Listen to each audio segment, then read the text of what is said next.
Y'all don't really give a fuck. McCray, what up?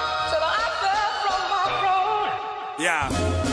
They say my ego too big for my fitted cap, and bitches probably wouldn't like me if I didn't rap. But I do, so I'm waiting on your girl to pick me up. Here's a razor, here's a noose, here's a dick for you to suck. From dreams of playing baseball to fucking with 8 balls. My days off, I'm eating 8 course in a great Porsche. Your BM on the helmet like Spaceballs. My J's off, your suckers on these blogs is whack. Who you paid off? We scared of no face off or afraid to take a loss. Now my hobby got deals on every table like steak sauce. Snore your fucking face off, get drunk and take off. Land, get my dick sucked, do a show and get paid for. From bumping Army of the Pharaohs and Pellegrino's kitchen to buzzing in Philly and eating Rodizio dinners with them. They say I'm fucking intense like Cherokee prostitutes. I tell bitches on Bronx and knock the boots and cop a loose. I'ma be here, and we gon' keep rocking this shit, and we gon' keep dropping these hits. Forever, ever, forever, ever, forever, ever, ever, ever. I'ma be here, and we gon' keep rocking this shit, and we gon' keep dropping these hits. Forever, ever, forever, ever, forever, ever, ever, ever. It's funny. Funny how. Yeah, this shit smelly like a uptown deli. Yeah, that Locatelli boy, I know what I'm about, really. All city, North Cam and South Philly. If y'all had doubts, any walk around with me. See my clout heavy, something like the Crown Daddy. Blowing clouds steady, always throwing down Fetty. Rolling fatties in a brown caddy, how many? Go to town in pounds, I like to count money. That shit sound funny coming from my broke ass. Blow cash and keep on pushing like it's no gas. Need financial backing, I'm already slacking. Spend a rack on tennis sneakers instead of stacking. How I came to eat though, and y'all snacking, what's cracking? That's what you and your mans call rapping. Call me Zen Franklin. Slap Judah, twist Mad Buddha, still put a jab to you. I'ma be here, and we gon' keep rocking this shit, and we gon' keep dropping these hits. Forever, ever, forever, ever, forever, ever, ever, ever. I'ma be here, and we gon' keep rocking this shit, and we gon' keep dropping these hits. Forever, ever, forever, ever, forever, ever, ever, ever. Screw Tape the Great. Rent time is the promise. UPS is hiring motherfuckers. Yeah. Until the casket drops and the maggots eat me, I'ma be tearing down stages and dropping classic CDs. So even when I'm gone, my ghost will still haunt you bums. Residual checks forever to help support my sons. My body of work is beautiful like body art. Around the world, my words are tatted on walls and body parts. Proof that this was all that was meant for me. I've done a song with everyone that was on the symphony, except for Kane, but one day that'll go down. The master musically like Marvin on Motown. A serious man with a sense of humor, low rhyme. But why have a steak when you can eat the whole cow? That's been my mind state since like 9-8. My name comes up in discussions when you define greats, when you define flows and live shows. And I'm only getting better as time goes. So I know I'ma be here, and we gon' keep rocking this shit, and we gon' keep dropping these hits. Forever, ever, forever, ever, forever, ever, ever, ever. I'ma be here, and we gon' keep rocking this shit, and we gon' keep dropping these hits. Forever, ever, forever, ever, forever, ever, ever, ever. It's forever, forever. Must have came today.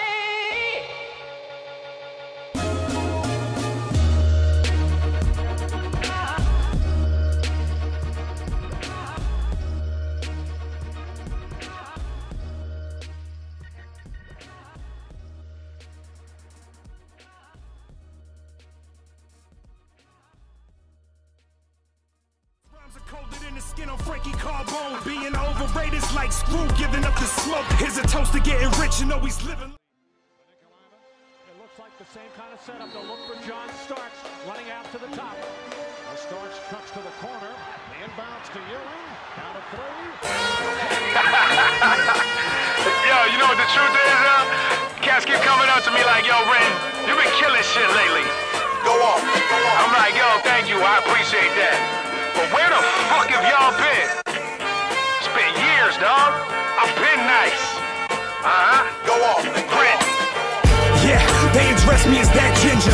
Ewing's on parole way better than Pat's fingers. The yak sipper, that's what gave me the black liver. And McSorley's with a blonde and a brown like Jack Tripper. Might fuck around and dab with you, just to laugh with you. Your career gon' commence with this party and it's the last swisher. Wax spitter, your verse in the cat litter. Let the jazz cigarella, every syllable magnifer. Sense what you don't got, so verses out the dope spot. Trying to get so big in this world that I can hold God. These rappers nowadays glorify their drug habit. Y'all are right, but what is greatness to above average? The only time you bag bras when the condom broke. My name went for work IDs, the Grammy envelopes. Fuck the rhymes you wrote and looks you got on complex. If you put your head to the street, you'll hear that I'm next. Ever since I stepped in the room, I've been nice. Since the day that I crept out the womb, I've been nice. So nice I might walk up and greet ya. Hi, my name's Ren Thomas, it's nice to meet ya. I've been nice. Before the tattoos and the scars, I've been nice. Awards and the quotable bars, I've been nice. So nice I might walk up and greet ya. Hi, my name's Ren Thomas, it's nice to meet ya. I'm from the team that been known to roll the chunky cigars. All my old chicks hate me now like Puffy and Nas. Run from these bars or end up with some of the ugliest scars. Jewels dripping on the fresh polo, rugby is hard. And all black till I put a gold plaque on the wall. My tribe to rhyme is like LeBron James passing the ball. So I scratch and I claw, you see the tracks on the wall. Gamble my life away and still gain more traction than y'all. I went from kids in the hallway making fun of my shit to doing sessions with some legends that I'll never forget. No yapper tucks, I got shooters that spark for me but provoke, and I'll fuck up your face like Clark Voorhees. This year it's been cloud 9, I'ma get him like how high. 28 years my pops finally looked at me with proud eyes. No time for the downsides, I can wait till the clouds dry. And fuck searching for love cause I already found mine. I've been nice. Ever since I stepped in the room, I've been nice. Since the day that I crept out the womb, I've been nice. So nice I might walk up and greet ya. Hi, my name's Ren Thomas, it's nice to meet ya. I've been nice. Before the tattoos and the scars, I've been nice. Awards and the quotable bars, I've been nice. So nice I might walk up and greet ya. Hi, my name's Ren Thomas, it's nice to meet ya. Hey yo, what's up? It's the Almighty Lord Sam. You checking out my man Ren Thomas. I've been nice. Rennie Ren, what it do, fam? New Jersey's own, holding it down.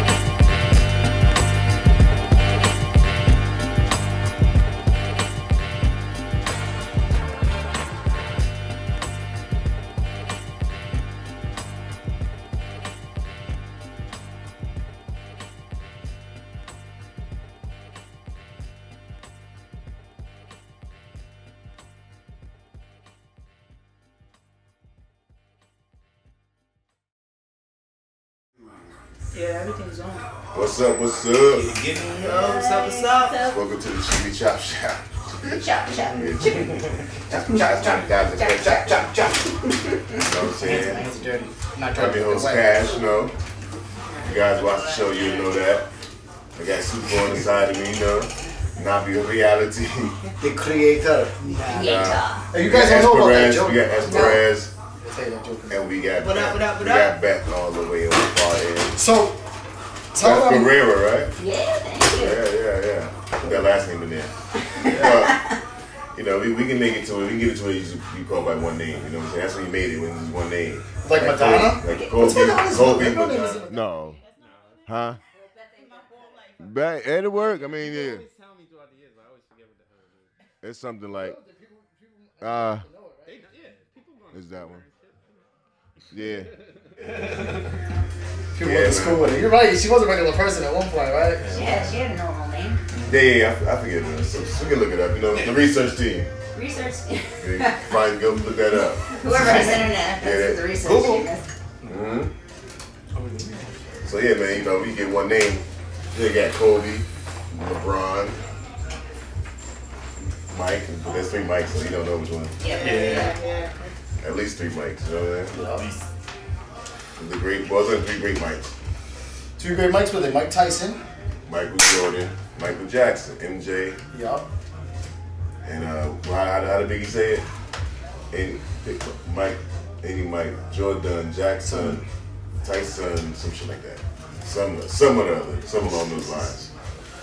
Yeah, so you know what I want to talk about. Well, first of all, I want to say, the reason we showing the picture of my mom's.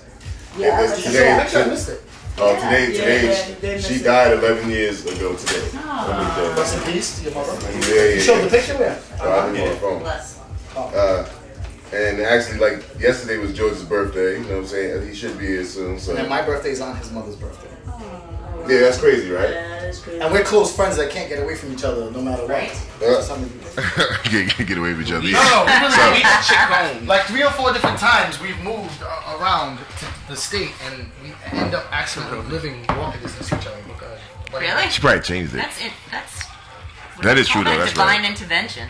It's been about 3 or 4. It's been a minimum of 3, possibly 4 times that in different cities that we've moved to and we lived near each other unintentionally. Like we didn't move near each other. It just happened. And in random spots too, like North Providence or Mineral Spring. Mineral Spring. Yeah. And then Woonsocket.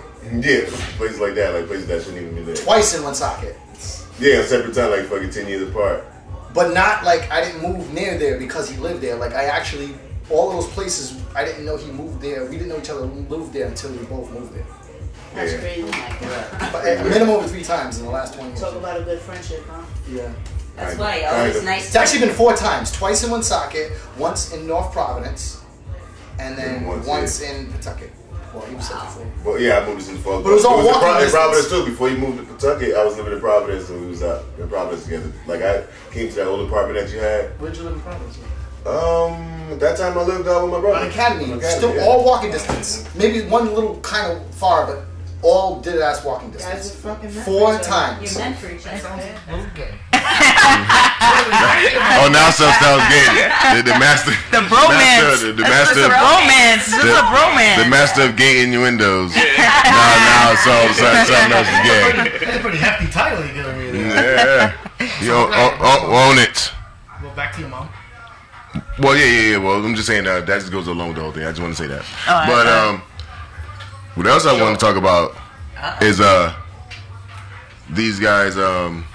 On Facebook recently, I've been getting back and forth with a lot of people about addiction. Oh, is disease and addiction? I seen that comment. Addiction and addiction and disease. About that. I didn't Well, why you gonna get to my soda, bro? You know what I'm saying? Like, this is a personal soda. This shit don't say share coke. This shit don't say share coke with nobody. Don't you talk about your mom. Oh my God! It's like Kash came and grabbed my bottle. I was like, I guess it's Nahbi. What a guilt trip, right here. What a scholar. A guilt trip on a close friend like that. I know. Does your mom want you to share? Yeah. That's not a romance. That was your bitch ass. She was saying you got a big ass bottle of vodka. You gotta share that? But was you really transition without finishing like your mom, I feel like. No, I was just saying rest in peace. It wasn't like a big story to go along with it. I was just saying that. And recently, George talked about reading a diary. He read a diary, and then until he found a note that said, "If y'all reading this, no." You close up a brand new. Nah. That diary, it was kind of interesting because like, you get the. I got to see like little shit, like Kwan got suspended from school. Like we had breakfast, I cooked him. Kwan got suspended from school. Like, shit. No, this is more disrespect to your mom. No disrespect to your mom, but even living in that. More disrespect to you. But what would you? How would you have felt if you would have read it? You would have said, "I love all my children, but I don't know about this one." She said, "Look, I want to put the government out there." So I'd be like, "We got Facebook, bro. Facebook connected to the shit." Right, so she was like, "I love all my children. Love them all. They're all beautiful. Love them all. But that damn Quan." Like, how would you have felt about that? I'd be like, yeah. And then it had like a sad face. Emojis. And a knife. His mom invented emojis. Oh shit! I'm like, damn, that's crazy. I don't really care. No. This nigga put like, and he's making up these false. This all stuff get made about people that's passed on, and then all of a sudden these stuff come out. Yeah. Yeah. Be talking like, yo, that Kash, but his mom's. Oh yeah, she hated his ass. She said it was a disappointment. I heard it was in his diary. By the time of 5 years from now, you were a disappointment. Yeah. She's not sure. Nah, she gave us that talk one day because me and my brother was getting in trouble at one point in time, and she sat us down. She was like, "What did I do wrong?" Like she made me like, That broke that conversation broke my damn heart. He must have cried because she drove off. Oh my God! Look at it. He said, I want to go see Kash. And I said, you want to see? He said, I want to go see Kash. And she said, no, I don't feel like going up. And he was driving off. She goes, I want to go see Kash. She started crying. I asked him if he wanted to go see all the way around the corner. He was like, Kash. He He used me. What up, man? Happy birthday, G. Go ahead. Say hi to Kash. Happy birthday. Give me a hug. I knew he was going to do that. This guy. What up, son? I remember he was at the fireworks. He was like, you missed me? He was like, Yeah. How about when he went in for the kiss? How about when he went in for the kiss? I ain't want to talk about that. He knows how to dodge questions, Why you too. bringing that shit up? Yeah. He knows how to dodge questions like a master. I was like, what'd I say? I said, I heard you saying bad words. You saying bad words? He looked at me. He was like, oh yeah, he said, did you hear this? Lisa, did you hear this? Lisa, so they say that I am known for changing the subject. Yeah, he's a professional. He's a professional subject dodger. Yeah. You know what I mean? Subject deflector. So what was that? I'm pretty dirty. Like, you talking about something. So Judah got it too. So I was like, I heard you been saying bad words. You been swearing. He was like, no. I saw him like it wasn't even nice. He pointed the ice cream truck. And then he didn't look. And he grabbed your face. Yeah, I was like, no. I was like, nah, I heard you say bad words. He was like, he pushed his face. Hey, well, no piece of that. This guy, man. So, was you done talking about Jumbo? Because I want to talk about something that kind of involves Judah real quick. Go ahead, yeah. So I don't know how I feel about this, and I'm not talking good or bad about it. I'm just bringing it up because I understand why this happens now, and I understand why it's important, and I understand why it's big because the main people that cause people's videos to go in the millions of streams on like YouTube, specifically YouTube, I would say at least 70% of them are under the age of 18. Like if you do the knowledge on it and you do the numbers, like majority of the people that make all these streams and everything go down like that are under a certain age. So there's been like this new, I don't want to call it a new phenomenon, but then there's been this thing lately where they've been signing a lot of young rappers, and I'm not like I said, I'm not one of those older cats. It's like, these young guys, and they don't. I don't listen. If they would have offered me a deal when I was younger and really trying to push the music, because I do music now, but I'm not trying to get a deal. Like when I was younger, though, I actually thought in my head like maybe that's something I could do. I never really thought, but it was something I considered. I would have took an offer if it would have came up and it would have been decent. I mean, I turned down offers because they weren't, my moral code was up to question. Yeah. Some deals that were offered me, they weren't major deals, but they were like under distributors like Sony, and I turned them down because it went up. So anyways, so there's this 11-year-old girl. So this is funny. You listening to this, Lisa? I saw her. Lisa, there's this 11-year-old girl. Her name is Aliyah High. She's the youngest. I think she's Aliyah High. Aliyah High. I like that. That's like that's a rap name. That's a rap name or a real name? I don't know if that's her real name. Come on now. She calls herself Lele. Lele. So Lele nickname. is from the ATL, but now she's in Texas. I think that she's the youngest female to sign a record deal, but she's the youngest person to sign to Empire Distribution. Now Empire Distribution is not like Sony or one of these other things where they're necessarily like they are a label in the sense that they give like an advance, but it's not on the level of like signing to like Def Jam or something. It's still major. She's still gonna make some money, but they're more of a they're one of those people like Protect Connect Records. Like Protect Connect Records doesn't sign you and give you a giant check. Like they a distribution company. They distribute your stuff and they match you on they'll match you on finances for like if you put $250, you put $2,500, they put $2,500 on a promotion for your album. You split the cut in certain ways on the sales of the album. That's how a distribution company works, right? So it's not like a company like a Def Jam. They sign you, they give you a $100,000 bonus. A company like this, Empire, they'll sign you.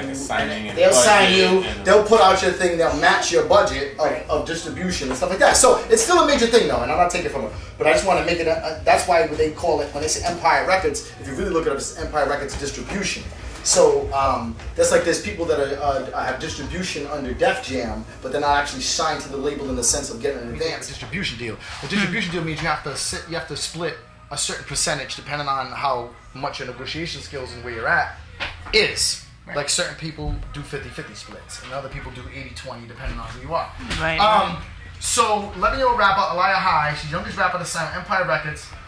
They've done past business with Kendrick Lamar, Schoolboy Q, Absol, Anderson .Paak, Young Dolph, Boozy Badass. So that means that they didn't sign Kendrick, but maybe like Kendrick had put out a couple of albums and mixtapes prior to him signing with the label and the major distribution he's on. So he could have already been with his label and used them as a distribution. So they didn't like find Kendrick and sign him. He might have had a distribution deal for one project with them. So Boozy Badass, Young Dolph, so they've got a pretty big list though. Absol, Anderson .Paak, Schoolboy Q.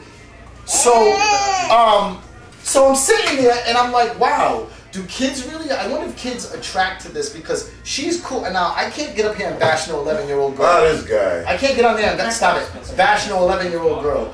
One because bash her for what? No, I'm saying like if she wasn't that talented, I still wouldn't like say oh she's whack or whatever like that. She's a young 11-year-old and she's dope for her age. And I'm not so. But here's my point. So the real part of the story is not for me to dissect a young kid getting signed.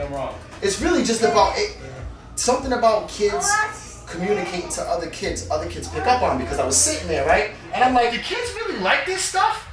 I play stuff all the time and Judah sings along, but he never says nothing about it. He walks over while I'm playing the video, because I watched the video, because I can't talk about it without at least checking out the music.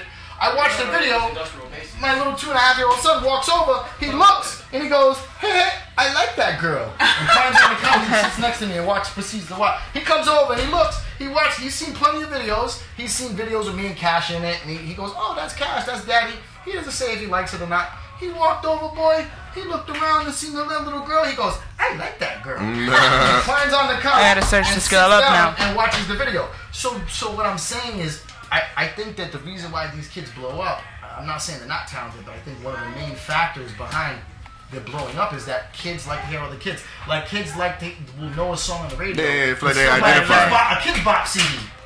Yeah, they identify with the kids. You know what I'm saying? They're like, oh, I can do that. You know what I'm saying? Like they see themselves in the kids. Because I can understand I can understand my daughter who's 12 liking a girl like that because she's 12. But he's 2 and he walks over and he goes, I like that girl. Like, Well, yeah, she's doing it because in their eyes, like they see adults doing it. Y'all's doing it. Y'all's adult like, oh shit, that's really talented. You know so for the record, Judah likes Juju, as we call Judah, likes Lele. Well, I'm gonna have to search her up now because now I'm interested. Well, yeah, I'll give you her name. She's got a song, something about no, you can't touch my Pringles. No, you can't touch my Pringles. That's what they spoke. I don't know. So that's my whole thing with kid rapping though. Like, make it about kids shit. Like, like especially 11-year-old. I didn't feel that. They got like little poopy, little poopy. That dude rapping about it. Yeah, Little Bedford or some shit. What kind of name is that? Broccoli, yeah. What kind of name is that though? Little nice though. Little poopy, like you talking about. You talking about all shit like having money and fucking having cars and shit. Yeah. Nigga sit down. Whoa, can we talk? They won't listen, bro. Jesus Christ. He was the one with the Coke Boys and shit, right? Huh? Was he with the Coke Boys? No, he was on that show. He was on the show. He was on that. The young rapper show. Jermaine Dupri, right? What's it called? I forget the hit. So you want to rap? Huh? So you want to rap? Is that? Nah, some shit. I forget what it's called. Rap Attack? What was it? I only watched it like once. Either way, that show's pretty good. Come across some good little young rappers and stuff. So I'm saying that. Nah, it was Jermaine Dupri. I can't fuck with him, man. Yeah. Why was he like? What is his face? You don't like his face? No, that's how I feel about Drew Barrymore. He's like Diddy. He burns all the I can't stand her face. Bothers me. It's something about Drew Barrymore's in his defense, at the time, all them kids. But in his defense, at the time, he was kind of a kid too when he was doing it. Like he was mad young. How did this? One of his he didn't use them. He helped them out too. Burn them damn kids. Wasn't one of his I think like owned the label or something? Some shit like that. Yeah, some shit like that. Yeah, I forget what it exactly. He was 18. His dad was like not Motown, but on that level. Somewhere he's like a high tech. He's like a Zek or something. I'm not 100% sure. He's like he has some ties with the rap game. The rap game. There it goes. Yeah, but I don't know. Somebody in his family was like was a fixture in the rap game. I guess I don't know exactly how I went. I forget. Just like somebody in Little Poopy's world, his father was a fixture in the drug game. Yeah, I think his dad was. But his dad recently got arrested or some shit like last year. So. But Little Poopy, my son, we call him Stinky Butt. If you want to be called MC Stinky Butt, I'd be like, nah. But then again, I'm a hypocrite because we come from the Brooklyn Zoo and there's a shorty shit state. I was just about to say that. Is his dad named That's our OG. One of our OG's names is Shorty Shit State. No disrespect. But I mean, no disrespect at all. Brooklyn Zoo for life. It's the truth. I mean, Papa Wu. I know he made a skit with that shit. He made a skit on one of his mixtapes. He's like, nigga, You know, call me. Papa He Wu. left me a message talking about, yeah, this is Shorty shit's thing. My nigga, call me up. Like, it's like Shorty shit's thing. Yeah. And I was like, It's that's still what Shorty I'm shit's doing. thing. What's he doing? You still got my friends in the giant. That's what he said. Fucking, but you know, you hear these stories of Papa Wu. You know what I'm saying? He tells a lot of inside stuff about some of the Wu Tang. Sometimes on camera, off camera. The one mostly off camera. Yeah, mostly off You don't camera. I've heard stories I can't repeat, and they are like pretty damn funny. Yeah, you know, so, you know. How about that dirty story? The Dirty Klansman. The best story I ever heard was the dirty story. The best story I've ever heard about Papa Wu tell, and Papa Wu's told me this story 3 different times, and there's a couple of details I cannot talk about on air because he didn't tell on air. But when he talks about Dirty, them going to the show in like North Carolina, South Carolina, and the show being dead, and Shorty, and there being some type of party going on at a hotel or something at a hotel down the street. And Dirty goes down the street, and Dirty comes back, literally, physically. He told the story 3 different times, once in private, and twice on the air. He told this story to me about Dirty came back, and there was a crowd of people walking down the street. It was a Wu Tang show, and nobody was there because the venue wasn't promoted right. So Wu Tang was first coming up, and here comes Dirty down the street on the cop car, and the cop car driving slow, and the crowd coming, and Dirty taking all the money at the door, and then afterwards, Dirty stripped down to his boxes, and the cops and everybody said, yo, everybody was like, yo man, you can't do that, and Dirty got basically butt naked except for boxes, and the cops went to go tell him, not the cops came in, but the other security went to go grab him, and Dirty disappeared in the crowd. Somebody in the crowd gave him a hoodie, and later on, Dirty was at a different hotel than they were booked for with 2 shorties, and they had to call him, and Papa Wu said that, if you don't come and, he said, we don't gotta pay the venue. He said, but the cops that brought you here, you promised them some extra money on top of what they were getting paid. They're gonna pay the cops and they're gonna let Wu Tang leave. And Dirty was like, fuck them. And then Papa was like, nah man, they're really not gonna let us go. So Dirty came back, paid the cops, but he didn't pay the venue. There's more to the story. That's all I can tell. Yeah, because I messed up one time. I feel bad. I feel bad when someone tells me something in confidence and I say it on air. Snitching. I would never snitch. I would never snitch. Dry snitching. It is dry snitching. But it's accidental. Like that time. That's dry snitching too, though. Like that time with Ren Thomas. Dry snitching could be inadvertent. Ren Thomas, who was on MTV Sign with Rick Ross and The Dream, and he met DJ Khaled, he met Diddy, all them dudes. He's a personal friend of ours, and he had said something in private that I didn't realize that was only said in private, and I brought it up in an interview because he kind of was like, oh, well, that was kind of said with confidence, and I was like, oh, damn, and I felt bad about it. It was the Rick Ross saying that you know what hip hop means, but you're not for me, and he was kind of like, well, Rick Ross kind of told me that in confidence. I was like, oh, yeah. You know, I didn't repeat the other stuff. He told me some other things. Thanks for repeating it again. Well, 4 times. I had to do it. I'm that drunk uncle that shows up. And you're not drunk yet, though. You just started drinking. So, what do you, Kash? Because you always have not a polar opposite, but you always have the other side of the opinion sometimes of me. Well, how do you feel about the surge in the under 16-year-old rapper phenomenon of people blowing up off of YouTube and stuff like that, being really young and stuff like that? Like, what are your feelings around that, just in general? Shit, man, I mean, good for him. Yeah. You don't think it's a danger for it to be exploited though? Because child stars never come out. They're not. But, Name me one child star that's right in the head. But think about YouTube though. And YouTube, you control your own content. You know what I'm saying? This is your YouTube page. Yeah. You know what I'm saying? You control what content that you want to put out. So you're not really getting exploited to as much as you want to be exploited. You know what I'm saying? So that, you know, so. Good point. And I just hope that the people that are handling these kids, I just hope that they are never exploiting these kids and they're letting them be kids still. You know what I mean? Because they have handlers. Because you remember Mike Boston, who's part of UZD. Shout out to Mike Boston, Mobile Stew. Mike Boston actually hit us up one night and was gonna bring Little Poopy through here to the studio because the manager reached out and because like Missy Elliott and Kendrick Lamar and other people that are actually showed interest in the Mobile Stew project that we do. There's famous people. Mark Wahlberg met with him and stuff like that, and there's some other things I can't really talk about on here, but there's some really famous people that are that Mobile Stew stuff. Yeah, showing support to the Mobile Stew, and even though it's Mike Boston, anything any one of us do, it's all. I got one thing to say about that whole kids getting signed at the age of 16 and stuff like that. I feel like they're being exploded to like kind of like in a world of an adult, kind of like, you know what I'm saying? Some of these kids end up really damaged if you think about it. Like, not to bring it back to this, but like to like Disney Channel and stuff like that. I don't know if you guys even realize that half those kids end up like addicts, and then they get But it's all about the parents and shit. You know what I'm saying? Well, it's not only that. It's not only that. The parents half the time the parents they want the paycheck. You know what I'm saying? That's my point. Yeah. So they get exploded to a lot of things too. Yeah. It's about the parents. The parents is like, hey, you know what? Give us a check. You can do Can you imagine being my kid. Take it. Can you imagine being 16 backstage and like people giving you drinks and you're already you're already gone with it, and then the next thing you know. But think about it. It's been going on since the beginning of the time. You know what I'm saying? They got like. I think Michael Jackson, you know what I'm saying? He was doing that shit. He was doing that shit in the 50s, you know what I'm saying? Stevie Wonder was like, what, 11? When he started 10, 11 years old? Was he born blind? Was Stevie Wonder born blind? Yeah, he's born blind. Yeah, he was born blind. Ray Charles got blind. So, these guys are mad young. That's always been at the beginning of time, but like how you gonna suppress them from doing, you know what I'm saying, like doing what they good at because they're young. Nah, you can't do this right now because you gotta wait till you get this age. You know what I'm saying? I feel like it's good that they're doing it. I just get worried about what they get exposed to. You know what I'm saying? Because a lot of kids make it, a lot of kids don't.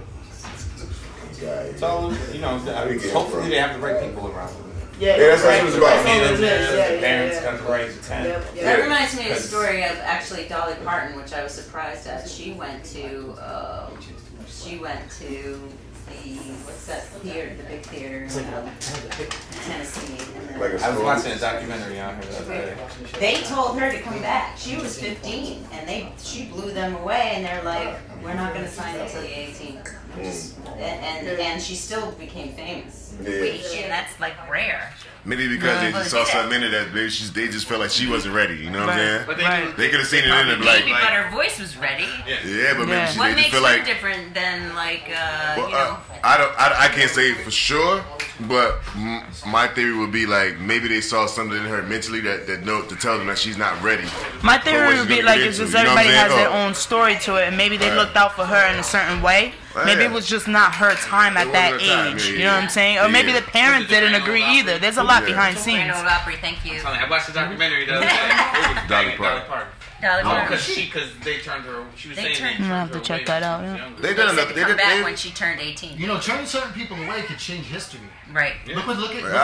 Obviously does. Yeah. Hitler went to a Vienna. Well, Austria to an art he wanted to be an artist. And he bought all these paintings, and he wasn't even into politics. He wasn't even a killer at this time. He was like, these are my paintings, and they said they weren't realistic enough, and it crushed his spirit, and the people were Jews. I hate everybody now.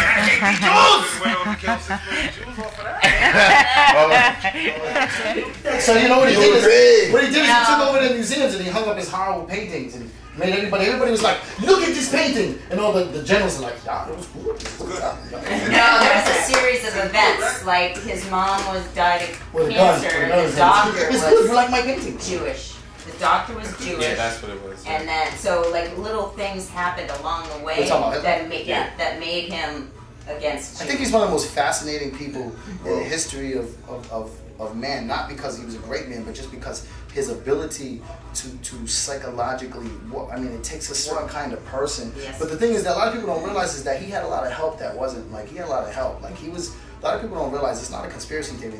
One of the Nazi things that they were doing was going around trying to collect biblical relics. Like they were trying to get the turning shroud, which was the cloth that covered Jesus after he was killed, and the spear of destiny, which supposedly was the Roman spear that pierced Jesus Christ.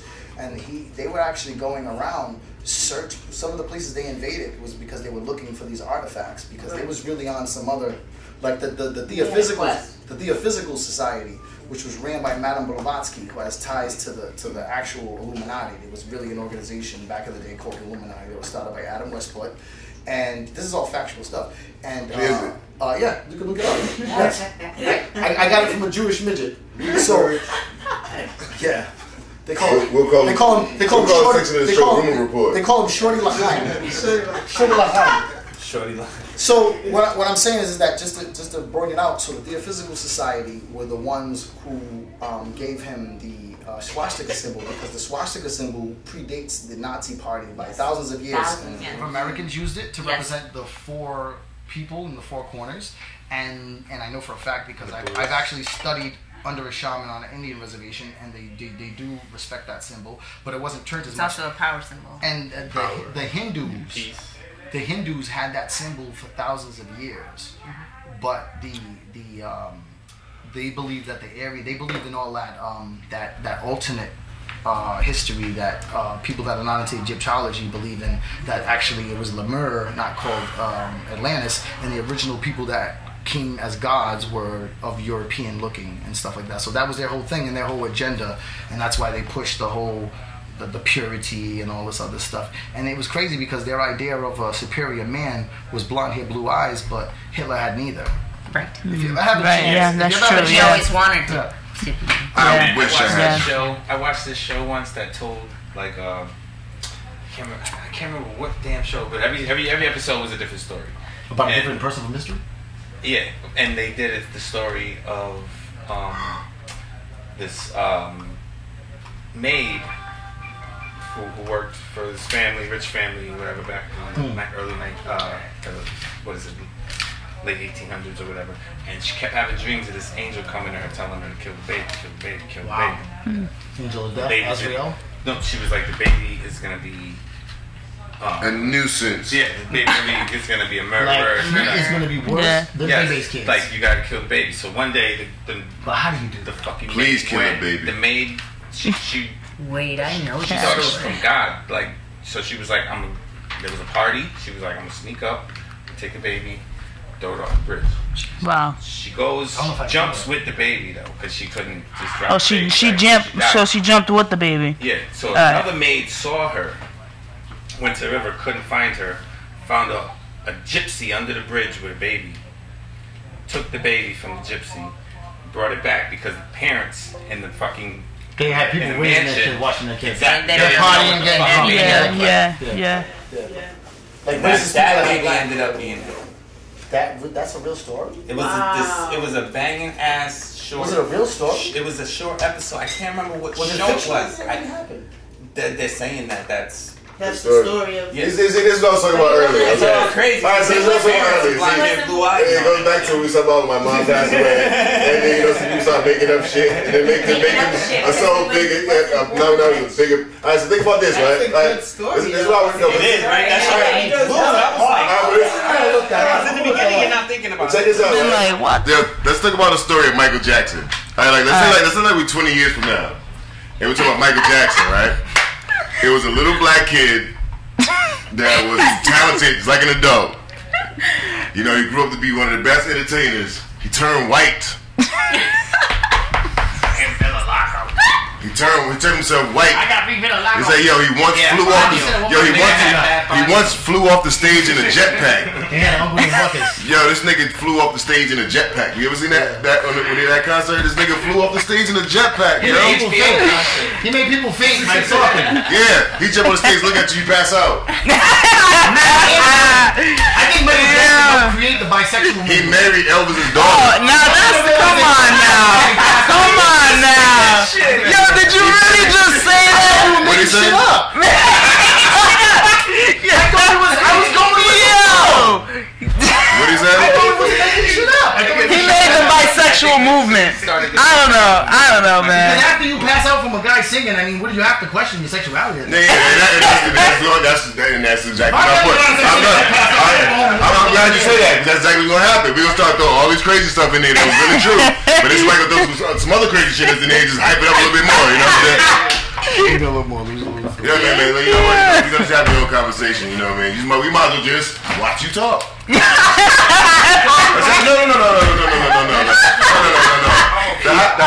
No one's paying attention to The side stepper. No.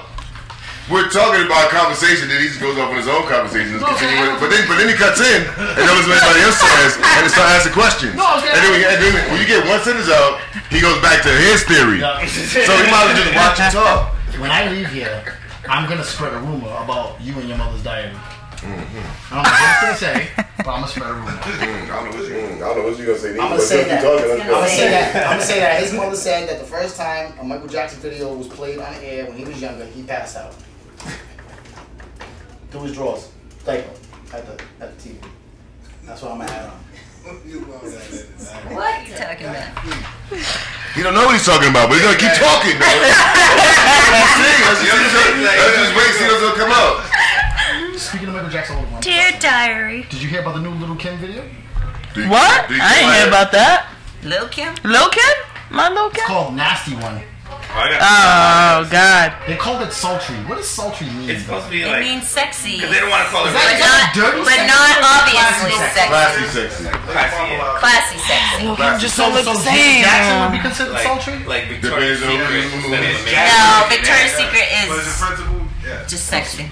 Just sexy. Like nasty. I remember the time that I was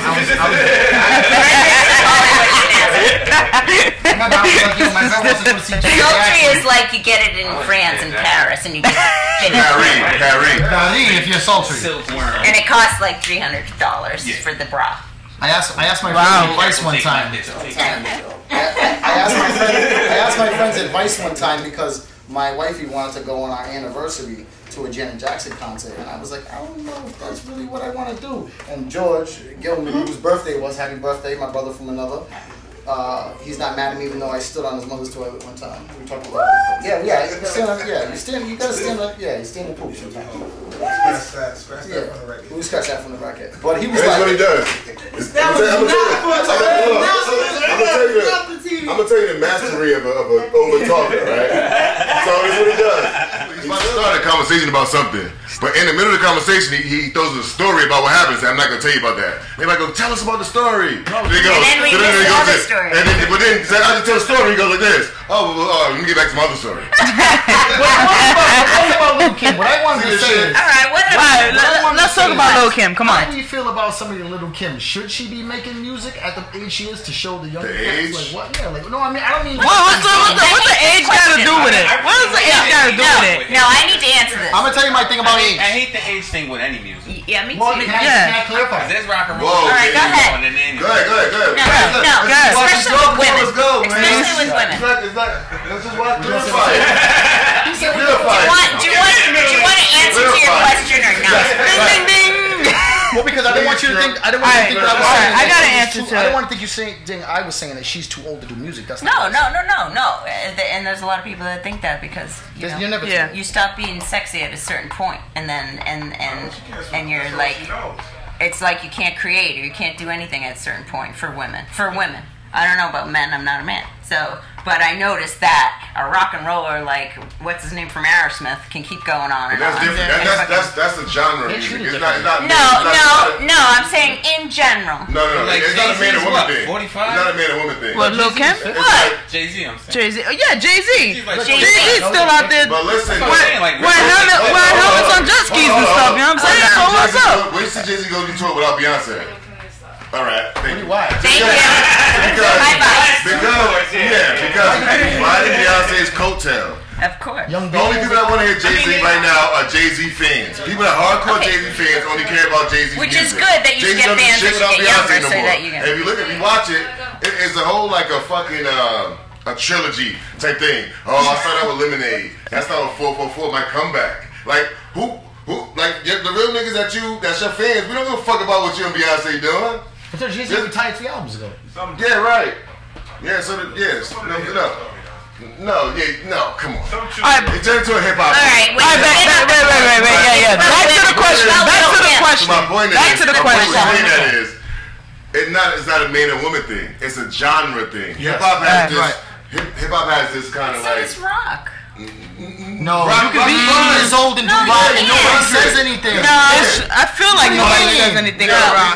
These guys, ZZ Top. Do you see fucking Motley Crue. These dudes sell out shows What's today. his name? Osborne? What's his name? Ozzy. He's still biting bats' heads off on stage. Yes, but he can't even talk. Yes, but he can fucking perform and he sell out shows. He can't say shit and bite bats' heads off. He's known for that. Yeah, but you can't talk. do you see a rocker woman though? That's there are not many rocker women. Period. Only one you really see. Besides, is Madonna considered rock? No, Pop. she's pop.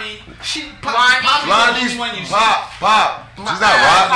Heart still like tours and stuff like that. But they're not. But Body Rate is phenomenal. Name me like country though, right? No, she's name me any female. Name any female rock group that had longevity. There are none. Actually, there's Flash in the Pan. The Dixie Chicks, well, they're country. The country. They're country. Yeah. They what's that woman's rock group from the '80s? They're still torn. Who? The singer just died. What was her name? Nope. See, what about those Venom? Vixen. They still tour. So those, they still tour. I don't know if it's them or the other group, but I'll next week. There's a group that used to throw condoms in the audience, and whoever caught it, man or woman, they didn't have sex and have sex with them. TLC. No, it was a rock group. No, not the Go-Go's. It was another group, and they used to throw. They used to throw and you know what? There was like 6 of them, and they were all beautiful, and they throw condoms in there, and whether they're a man or woman, whoever caught them, they burned them back to them. But real quick, I just wanted my point of bringing it up was I don't have a problem with the age of somebody like Little Kim, and I haven't even watched the video, so I can't criticize it. But you know what? What's the name of the people are paying to go see you. It's called I don't give a fuck how old you are, how good you are, how ugly you look, whatever. People gonna go to pay to see you. Take your ass out. She's a legend. Honestly, look like Mariah Carey. They keep dropping the ball on live performance. She is a legend. But here's what I'm saying. I don't have a problem with people that are older making music. Did anybody see the documentary? She had like this little show, Mariah Carey. I mean, are you fucking kidding me? That's why I can't watch reality shows about people that I like. She was running around with Cannon and before Nick Cannon. She was running around with Cannon. She went around Mom Deep. Mariah Carey. Real quick. I got one thing to say about Lil' Kim. I am a big fan of her. I don't agree how she changed herself up. I do feel that maybe she always felt that she wasn't pretty enough because of the whole situation of back in the day of what happened with her and Biggie and stuff like that. Because there's actual facts to that. Like there's a lot of things that happened with that you know she felt like she wasn't good enough for him. So you know there was a lot of things that she's been through. She got locked up. There's so much stuff that she's been through, and I personally feel she's a legend. You want to go out there and still you want to go out there and still make some music, cool. I mean, but like cover a little bit up of your body, cause ain't all of it popping. That's my thing. So cover a little bit up the body now. Here, this is what just present yourself a little bit more of an older woman, an older rapper. That's it. No, it's not her. She's a whore. She's always been a whore. Yeah. So why you All right. That's fair. All right. She may be the whole pool though. No, listen. Now you're just insulting. Cash, you're just insulting. You're just insulting. You're missing the point. Saying that it's insulting to say that Cardi B was a stripper. I know. This thing yelling. He's yelling, yo. He's mad as hell. Here's the deal. No, this is what you guys should be asking the older woman. About what? About being an older woman and trying to do things like. You know you got the rogue thing going on. I know, I got the rogue thing, but here's the thing. So the thing about it crosses genres. It's not just Little Kim. It's not like Madonna. Like they all. She's a whore too. She's a grandma whore. She don't run away from it. But here's the thing. She's the OG whore. No, she had to go to church to get clean, and it still didn't work. What was that song? She don't need church. Why is that song got MTV banned at my grandma's house because Jesus was black. That shit had scarred me, alright? Like a prayer? That's a great yeah. My grandma lost her goddamn mind. I was in love with Madonna when I was Here's the thing. I honestly think that you should change with the time. Like you should, like with Madonna, she shouldn't be dancing around and kissing all kind of young women and all that kind of shit. What about young guys? She learned how to play the guitar. She should bring a full band, do an acoustic version. She ain't got time for none of that. 50 backup singers. Like that would make an impact. That would bring you more fans because then you're actually making respect. Little Kim should probably do something like put on clothes instead what? of You do realize that there's almost nobody that's famous. The opposite. You realize that there's almost nobody who's famous during the cocaine 80s that hasn't slept with Madonna, right? No. How do you know? I don't know. I was. She made a book about it. No, Prince type would do like, Now you're gonna tell me. Prince and Madonna would have like Prince. Listen, Prince didn't have sex, from what I understand. He had mind sex. He didn't look at you. He played the guitar. That man, like that's mind fuck people. Yeah, he look you in the eye like this, and he busted up. Mind fuck people wearing bell he bottoms. did. He started the guy wearing. This how you make. This how you make somebody busting up without. I just think you gotta reinvent yourself constantly. You can't stay the same persona. That I think is the Especially problem with women. especially people like Lil' Kim and hip hop is they don't make their own fucking music. So when they try to get other people to get them to do shit that pertains to the sound of the day, they don't sound right. They don't stay original. You know what? They don't stay original. I appreciate it because that honestly was my final point. All right, sure was. No, it really was. It really was. All right, so one thing to that then. I want to say then, since we're bringing up Lil' Kim, you know, to me, who I respect mostly that stayed original was Remy Ma. Remy Ma's always stayed the same. Always stayed the same. Yep, makes her own shit. And Remy Ma never made as much money as Lil' Kim. But Remy Ma, they don't start putting so singer next to respected. some of these rappers because they don't write this shit. Right. I think that line is so blurred, but exactly. But like when you see singer-songwriter or singer, there's a big difference. Singer?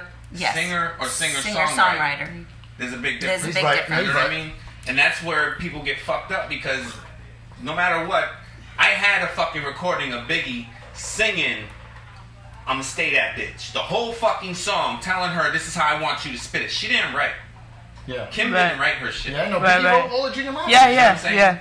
Well, and to Lil' Kim's defense, according to the movie, anyways, she came at Biggie spitting some raw bars, and he was like, "Nah, nobody want no woman rap no real rap but shit." But he was right though at that time. Yeah, he's like, "Yo, you got to get more raunchy. You got to rap about some edgy, cutting edge shit." So he basically put her on. He was right about We're gonna at that time. So, video soon. For what?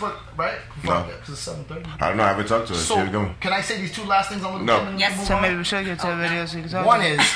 One is one of the things that even though I like Drake, one of the things I respected about Sade is for the longest time Drake wanted to do a song with her and she refused to. Not because she didn't like Drake, but because that's the thing. Like when I heard Mary J. Blige and Drake together, I felt a little way about that. Because I felt like she doesn't have to she's like on this level, she doesn't have to do to sound current. Like exactly. So like I gotta just because you're a legend, you're gonna shut down people that's coming up. No, let me finish.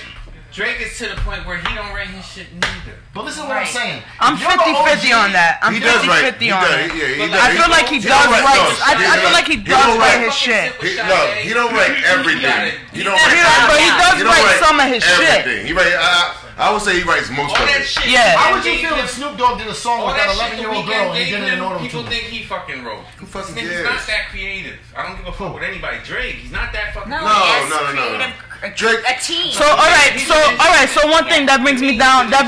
To I always been a believer of if you have the delivery, right? You get on the beat, you got the delivery, right? So let's say you don't know how to write. You don't know how to write songs. So you get on a beat, but you got that delivery and you got that hype that it brings. Yeah. So Eazy-E didn't write his music, and Eazy-E was like the hype man, and everybody was like, yo. So what?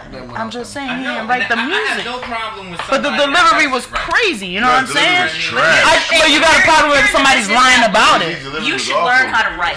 I think it's different for singers. You want to know why? No, it shouldn't be. No, but can Learn I say music. No, but can I say why? Because if you rap somebody else's lyrics, a lot of times a rap is a reflection of your life and who you are as an individual. But a singer can sing a song and make it their own, and you feel their spirit in the way that they sing. That's not true though. That's not just true. what I feel. Because listen, man, only a select majority. Let's be honest. Only a select few artists, hip hop artists, that have those deep roots in hip hop really fucking care about writing their own shit. He's right about that. We talked about Only like the real hardcore hip hop purist dudes in the game really care about writing their own shit. And even then, they don't write their own shit. Because people do come up with like, yo, I got this hook. Jay-Z didn't write his own shit like, what was that shit with Spark? Was Jazzo? Give me that sweet, that nasty stuff. Yo, like check it out. Like that. Give me that sweet, that nasty stuff. Jay-Z took that from them niggas. That was their song. It was their song. They do it for their project. So that's the only reason they was on the song. He wasn't on the song because he was like, yo, I'm gonna get y'all niggas on it. They was on the song because that was their song. He took their verses off, took their hook, and put the verses on it. The Young Gun shit, right? Yeah. So niggas don't sit there and act like niggas write everything that they fucking do. Like nobody does that. Nobody. But I'm saying for them to still bounce around with the times and keep up with the sound changes. Yeah, I'm just saying I'm just saying like just the whole shit, like just the whole thing, like motherfuckers having this big debate or a big problem with a person not writing, like nobody writes their own shit. You said you have a problem with it if they say they're hottest rapper. Now, like niggas writing your verses. If you're lying about it, I got a problem about it. And you have that much popularity, and you have a whole team again, you should be learning something new so that you can continue through the generations to keep having more and new fans. You have to have, if you want to keep relevant, you have to. My thing is just don't lie about it. Just don't lie about it. Don't lie. Be truthful about it. That's it. And I respect you more about that. Because sometimes when I write some of my songs, sometimes I need a little partner on the side, like, yo, change that, put that. But would we all support it though and respect it? Because I've seen situations where that's the opposite. But it only matters if the person's like, I'm the best rapper in the world. I'm one of the best fucking rappers. You're the best rapper for 5 minutes. We all know nobody cares if Puffy writes his own shit. Birdman, Dre, fucking, we go down and listen to a lot of lines of motherfuckers. We don't care. Like, we don't really fucking care. You know what I mean? I care. Birdman? Like, no. Some people do care. But that's only rap. And another thing is only rap. It only matters in rap. That's why I was saying because singing, I said, when different. They're gonna fucking turn it into rapper writer. They got it. Cause you gotta know the difference. But even the niggas back then, even the fucking, even the Sugar Hill Gang song is supposedly stolen. Oh, that didn't even write. So that's exactly. Why is it a big fucking deal? You know what I'm saying? It's like, why is it a big deal? It's like, but it's not a big deal. But if you want to continue, so when two rappers having a rap battle, but that's one like, and someone wrote for him. How would you feel about that? That's different. Niggas do write for motherfuckers in rap battles. Yeah, it's true. It's true. Yeah. How would you feel about that? They do it. What the fuck are you talking about? But I'm saying, but would you feel that he didn't really win? They all do it. It's like it's like saying I'm talking about a rap battle. Rap battle, they all it's like comedy. It's like comedy. I thought comedy motherfuckers. They write their skits and stuff. They have like 4 or 5 niggas that's writing with them. Some do. Yeah. Say nothing. You guys. But it's like it goes back to hip hop. You guys help me with my verses. Tell me, yo, change that. Only niggas in comedy that are like hardcore comedians. I write my own shit. Kevin Hart's people's right for him. The people exactly. So they be like, yo, Kevin Hart is a good comedian, but all the hardcore comedian purists, they're like, he's a good comedian, but how many niggas he got ready for? In his defense, it's all niggas he grew up with. You know what I'm saying? Even fucking it doesn't matter. Even fucking considered the best comedian. What's his name? Richard Pryor. He had Paul Mooney was right for him. You know what I'm saying? So what about the black? What about so does that reflect to also like the show? Like look at the shows like Sanford and Son, which was trumpeted as one of the first black TV shows, right? So, Paul Mooney and Richard Pryor wrote 1 or 2 episodes for them, and one of the episodes they wrote was the Crayon episode. And after that, they didn't let them write. And there was a lot of white writers writing for that. So, like, does it become important? There was a lot of white writers writing for the Chappelle Show. Yeah. And it was only mostly black jokes. But there was a lot of like white writers that, and they stopped them from writing because they wrote the Crayon episode. That was the episode where he says to the Sanford is talking to his son. What was his son name again? What was his name? Lamont. He was talking to Lamont. And Lamont told him a story. And Lamont told him a story. And he was like, so let me get this straight. You're a black man in a green car that get pulled over in a blue and white car by a white cop. And then you turn this color because you got pulled over for running a red light. He said, are you a black man or a box of crayons? They were pissed about that. You know, people don't realize that, yo, man, Richard Pryor had his own puppet show, bro, that they shut down. Yeah. Those dudes is wild, man. They ain't gonna do a lot of shit. I didn't know about the puppet show. Yeah, I didn't know about the puppet show. Oh, they wrote. Look it up. Look up Richard Pryor and Paul Mooney. Who wrote for Richard Pryor? They were good friends. It was like known for being a dirty comic. Because before that, he was on that. Did you ever see that? He did this skit. But here's the thing. Like, it was the first show, so like that show helped other shows. Yeah, Richard Pryor paved the way for. Listen, people. There wouldn't be a Martin. There wouldn't be a Chappelle. There wouldn't be a Kevin Hart if it wasn't for Richard Pryor. He paved the ways. He was the first person that made the N-word with the ER public. Like, he was the one that made that word. No one ever used that word Nigger. No one ever used that in a public setting like him. Right. And Richard Pryor did it. And the thing is, he spearheaded the kind of comedy that Chris Rock does, the truthful comedy, where they're making jokes, but they're not. You know, some comedians, they tell stories. Oh, one day my friend was walking down the street and then he slipped on a banana. He doesn't do that. They tell like stuff that really means something. Like Chris Rock was channeling the spirit of Richard Pryor when he told the story. He told a fictional story, but he's making a point about a little guy who can't go. He was 18 years old and can't go into the. He can't go buy liquor, but he goes to war at 18 and loses a leg, and he comes back depressed and wants to go in the bar and have a drink, but he can't have it. That ain't right. Like, that's that truthful comedy that Richard Pryor set that tone, because before that, black people were just making jokes like for other black people to only black people would understand. But Richard Pryor took it to that like next level and had. Richard Pryor was the first comedian that really had white and black people in his audience laughing their asses off that would normally not talk to each other. And he spearheaded the word, using the word Nigger like all over the place, but he used it in a popular way. This nigga said ER. I don't want to say the word. It's such a disturbing word. Since when? You called me a nigga the other day. It's with an A. I have black friends. Now that's a double L for you. Don't have to say and say That's like when Anthony Dennis was here and I asked him about Black Panther and I said, well, I'm not black. Kash goes, oh, now you're not black. As much as I don't want to be on camera, as much as I don't want to be on camera, Nahbi, I think about this guy. I think about like the dexterousness of his ability in front of the enculturation. Are we talking about? We're talking about Richard Pryor, right? Yeah. We're talking about Richard Pryor and his switch and go back and forth. I'm Peter. You saw me in prison. Yeah. So what it came down to is like, really, in all honesty, this guy, he spent so much time trying to attempt to approximate a culture that he never existed in. That he could never exist in. Yeah. And he branched. There were a few other comedians. I mean, we have Charlie and the Chocolate Factory. Good friend of his, Yeah. We're talking about Homeboy because they did the movies together. They did the movie. They were blind. But if you listen, very talented. Okay. There's a show recently. It's called. They started the whole black and white guy movie thing. Well, let me deflect while I bring back at the same time. Okay. So there's this show now on CBS called Strange Angel.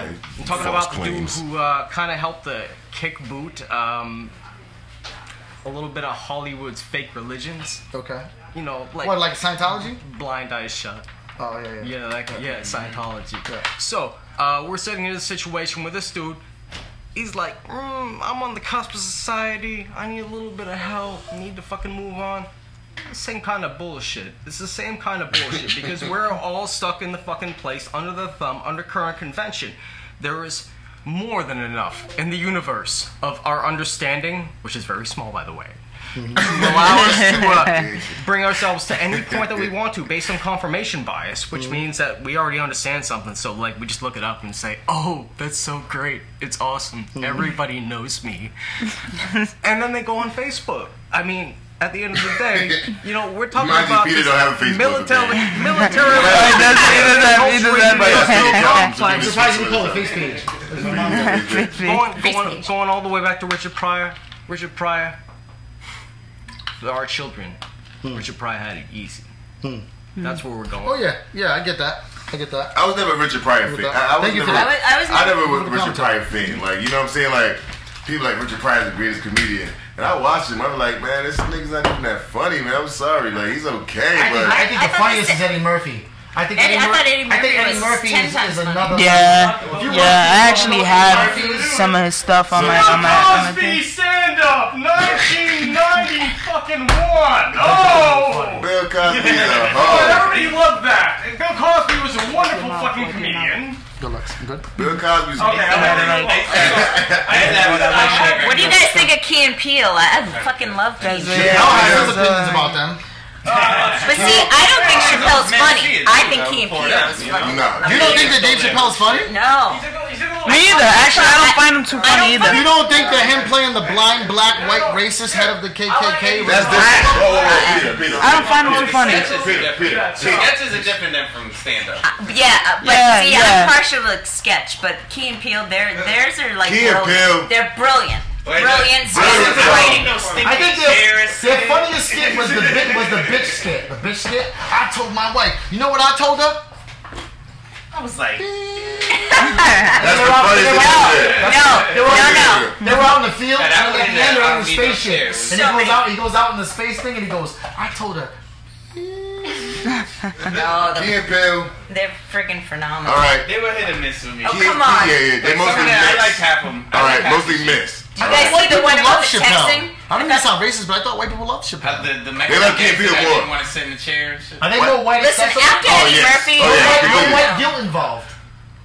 Key and Peele is extremely they're not extremely dry. All right, they're like black British humor. They're like a steak. No, they're like a steak and cheese with no condiments. They're like a steak and cheese with no condiments. You know what I'm saying?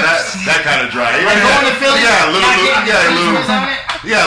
You got no salt, no pepper. No. They got a little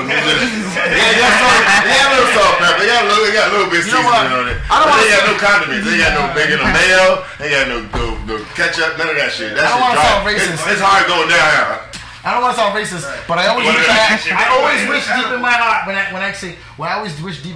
ever went to family outings or people that I was connected to whose family was white. I always wish I had that watch that Undercover Brother had that squirted the hot sauce. I brought hot sauce to places. I'd be like, is it alright if I bring hot sauce? They ain't got no hot sauce in this shit either. No hot sauce. This shit dry. You know what I'm saying? But it's not as dry as like. Do you have hot sauce in It's not French dry. Wait, check this out. You know what I'm saying? It's not Do you have hot sauce in your dry. No hot sauce? This guy. I can't have hot sauce. Well, but why do you have to always be talking though? Always. Are you saying it's a white thing? Always. Not to have hot sauce? No, it seems like people of color like hot sauce more, and people that are white have mayonnaise. I hate hot sauce. I know a lot of people who do you have mayonnaise? Actually, I've never bought any, and I bought some this week because I had tuna and I had a. Don't listen to this fucking guy. This dude put mayonnaise on pizza. I'm mixed. I put mayonnaise and hot sauce on pizza. I used to do that. I can't do that anymore because my sugar. He says it was a joke, but I do like white condiments. It is true. Yeah. White condiments. Yeah. No, I like to take mayonnaise and hot sauce and mix it together and use it on my fries sometimes. Well, I like mayonnaise and pickles. That's a thing. I forget what it's called. Spanish people do the mayonnaise and the ketchup, so it's the same thing. Mayonnaise and the ketchup. Okay, so like Midwest, they use on their French fries. I'm sorry. On mayonnaise. They yeah. Okay. So like if you go a little bit north, you go to like Michigan, you go a little bit north, and Quan knows, Kash knows about like what they. What's a Kash? Well, I was referring specifically to an individual with. Everybody knows his name is Quan. It's already out the door. I can't tell, I don't know. I don't read the literature. They don't have a block where I can be like. Everybody's on my Facebook. It doesn't matter. I felt like a dumbass. Is that your nickname? I'm not used to this camera shit on the internet. I'm really not. What it comes down to. Yo, let him get to his point. You made me forget my goddamn point, man. You were talking about. That's alright. Can you You remind me? talking about mayonnaise and white people and hot sauce. Oh yeah, hot sauce. My ex-novia of 4 years, He said my ex-novia. He said novia. Yeah. Like, she's San Juan, and she can't deal with anything like warmer than mild.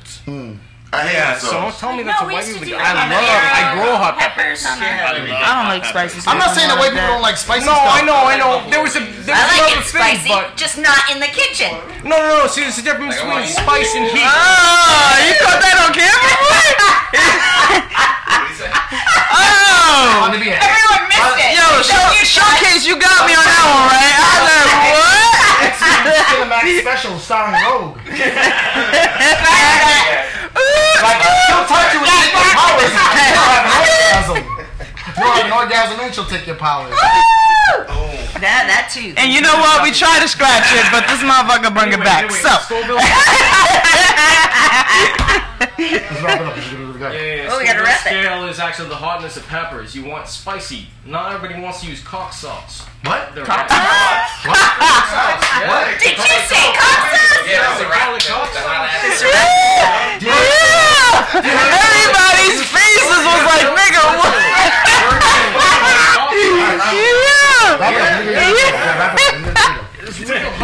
Yeah, bring it to a video real quick. This is when you gotta bring it to a video real quick. In the first place. Video time. So we're about to go. I'll eat something that's spicy, but it can't be crazy spicy to where I can't taste it. I'm not really into the spiciness no more. It's not hot enough. But it's just pointless if it's just burning. Yeah. Like, what am I chewing for? Just throw that shit in my Cash, mouth. when it comes to Just put it straight in my stomach. Just cut a hole. Just squirt that shit so I can get the So we're going to go to another video. We'll be back in a few minutes. Make sure you tune in. www.uzd.world. We're going to be premiering the first UZD video. Yeah, we got girls twerking in it, all types of stuff. Make sure you watch it. This guy's a liar. I know. I'm such a liar. I'm trying to get people to watch it. I just can't.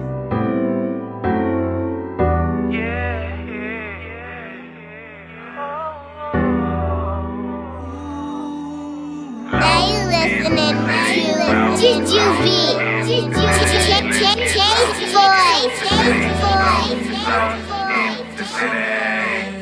You've been through it all, you in need of a fix. Why you stressing, baby girl, you in need of a trip. I'll be your genie, listen lady, I'll grant you a wish. Over the city carefree or the Brooklyn Bridge. We can dress up if you wanna.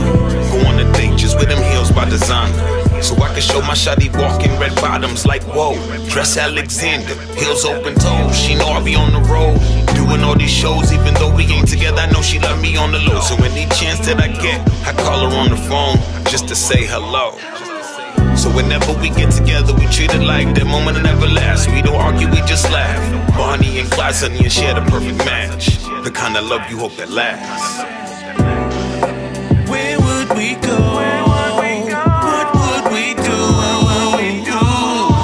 Cause you and I gon' have some fun all night. Then like we're in love, cause we live with no matter where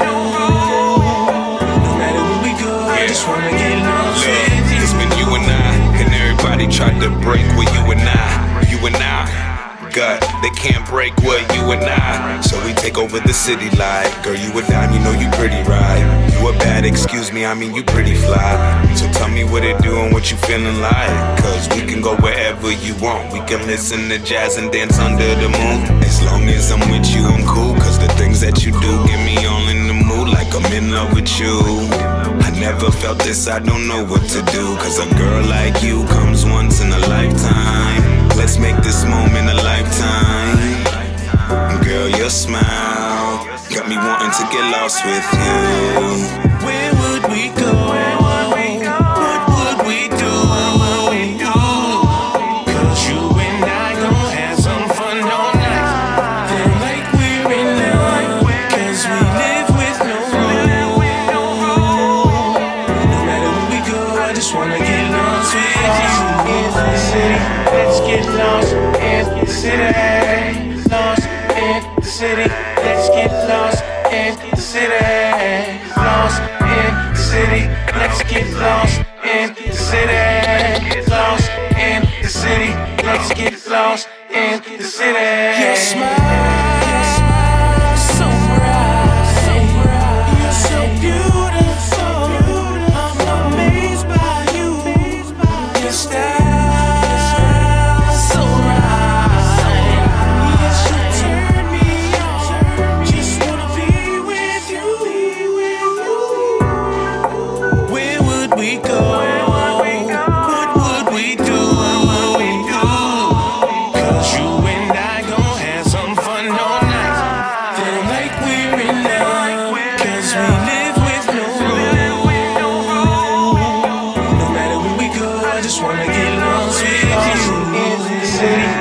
Get lost in the city. Lost in the city. Let's get lost in the city.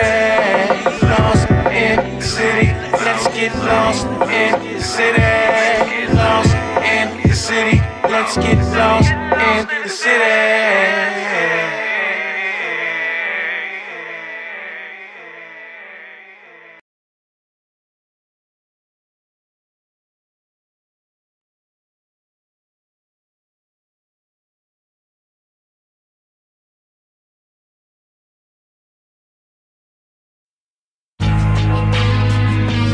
Yeah, so what you think? We just gonna lay back here and just let you take our sovereignty? Strip away our rights? Just take away our freedom? And erode everything we worked hard for? Nah, man, ain't gonna happen. This institution designed to criminalize the mind. Politicians lead the blind to keep us locked and confined. We're running out of time. Population is shell-shocked. It's the government kill them all. Remind them that hell is hot. They'd rather see us rot. And that's my ammunition to continue inflicting till you reach a conviction. It's either convince the masses or it's mass extinction. We're separated by classes to lower opposition. We're moving up though, reverberate what is corrode. What we write comes from my spirit, so stop selling your soul. We under control with shimmery objects fashioned from gold. There's more than you know. Down the rabbit hole we go. We write in the code, speaking for the young and the old. For those lost in the cold, plus the brave and the bold. So we overthrow, fold these corporation elitists. How to intervene us, injecting, infecting my fetus. In elections they cheat us when we electing new leaders. No longer could we let them deceive us. How can they cheat us through distractions of our psyche and the food they feed us? So I eat like, grab my gun and strap my Adidas. Cause we raise the black flag, crush the spangled banner. We want you to get mad and feed into your anger. We need you to take a stand now and show them we matter.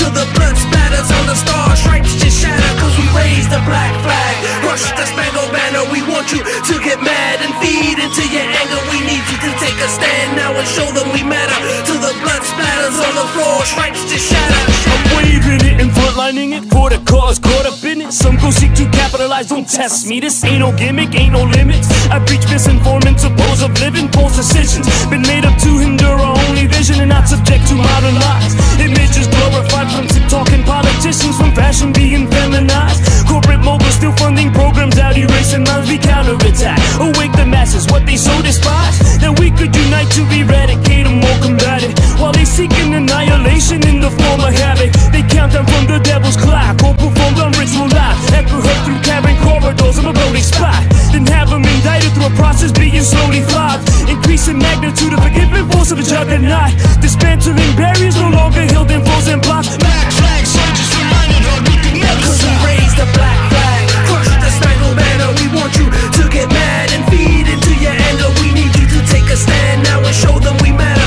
Till the blood splatters on the star stripes just shatter. Cause we raise the black flag, crush the spangled banner. We want you to get mad and feed into your anger. We need you to take a stand now and show them we matter. Till the blood splatters on the floor, stripes just shatter. We are humanoids sent to bring life to this void. But on the same coin, we could take a life and destroy a life that's meant to be enjoyed, not to live strife and annoy. The flesh will intact, but the spirit will avoid. Don't mean to be coy, but I was designed to resist. Neurally enhanced to uplift with a flick of a wrist. To open in dimensional rifts with lines I enlist to redefine and fix. So you don't get lost in the mix. I'm healing the sick now, overlooking the risk. Knowing our conditions poor, but my words are so rich. I refuse to quit, so I'm going down with the ship. I'm holding on tight, refusing to lose my grip. I'm clenching my fists, hoping my words reach the populace. A revolution is freeing the mind in this metropolis. Hoping the truth becomes monotonous. There ain't no stopping this. I'm taking arms and cocking this at the start of the apocalypse. I know they're watching this, but I'm still walking the path, waving my staff like a wizard that mastered the craft. We're one of the last to survive, escape the crash, and out of my dead cold hands, you can take the flag. Cause we raise the black flag.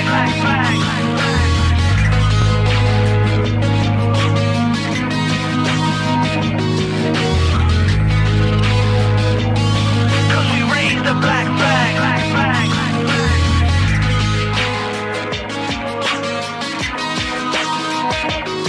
Cause we raise the black flag, crush the spangled banner. We want you to get mad and feed into your anger. We need you to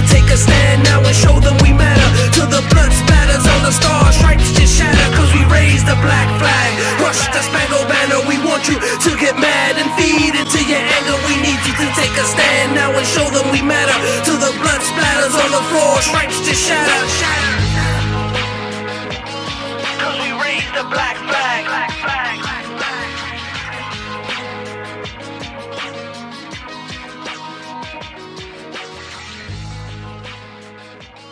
Cause we raise the black flag.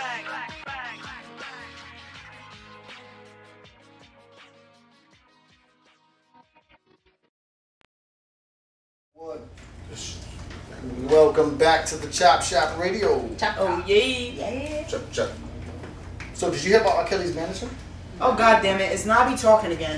I'm just asking a question. Just kidding. Did you hear about R. Kelly's manager? No, I didn't actually. There's a warrant out for his arrest for making a death threat. Wow. So he made a death threat to a girl that Kash. I remember it was probably last year. I played the audio of that family that said that the girl was being held as a sex slave, and they went outside of R. Kelly's house and made the big deal. Mm-hmm. So sometime last year we did an episode, and I actually played the audio on my phone. There's a guy, and he was outside of R. Kelly's mansion, and he was saying that his daughter she wasn't underage. What was she, like 18, 19? She was underage. She was legal age, but she was still young, a lot younger than R. Kelly. She wasn't like 15. She was like 18, 19 or something. So his family went outside of R. Kelly's mansion and had a camera crew and microphones and everything, and I played it on the Chopp Shop, the actual audio of it, not the visual, of them saying our daughter's inside and we haven't heard from her, and R. Kelly has her as a sex slave and all this other stuff. And then she posted a video later on, was it Instagram, of her chilling, and she said she was fine. Yeah, that she wasn't a sex slave or something like that. Yeah. So R. Kelly's manager is. The reason why I brought that up is R. Kelly's manager is wanted by the police, I think in Georgia, for making a death threat to the father of that girl, that guy. Wow. I guess that guy kept doing stuff, and then the manager was like, the manager didn't like run up on him. He like said something like on the phone, or the dude called or something. He said, "Man, I'll effing kill you" or something. And the dude went to the police.